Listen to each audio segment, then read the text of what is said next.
In this week's Parsha, the Torah teaches us about a Ben Sorar Umora, a wayward and rebellious son. And the Torah tells us that this son is so rebellious that there is absolutely no hope for him. And therefore, the Torah says a very interesting thing, that even though right now he does not deserve any specific punishment, but we're going to kill this son. Why? Because we already see the negative path that he's gone down, and therefore we say there is no hope for this child. Better to kill him now, better to end his life than let him continue down the path he's going. If there's no hope for him anyways, let him be returned to his Creator as a somewhat pure soul, instead of allowing him to live his life and go down that path and return to God instead, a wicked soul, a tainted soul. The interesting thing is that the Gemara tells us that there never was a Ben Sorar Umora. There never was a child who fit this criteria. So then why tell us this Parsha?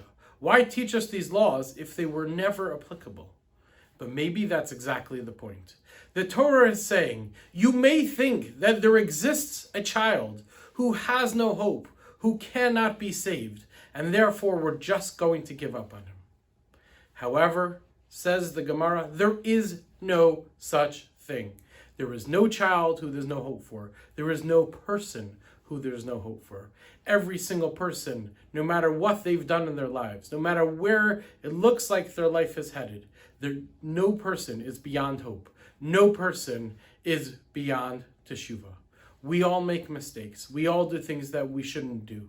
But the Torah is telling us there's always a chance to go back. There's always a chance to do teshuvah. There's always a chance to return and get back on the proper path.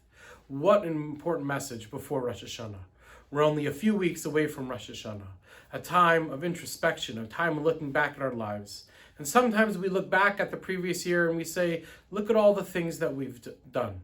How could we go on? Do we really deserve another year?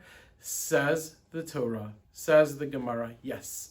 Every person deserves a chance. Every person could do teshuvah. So let's look at the past. Let's realize what our mistakes were. And let's realize that we could change, that we could become better.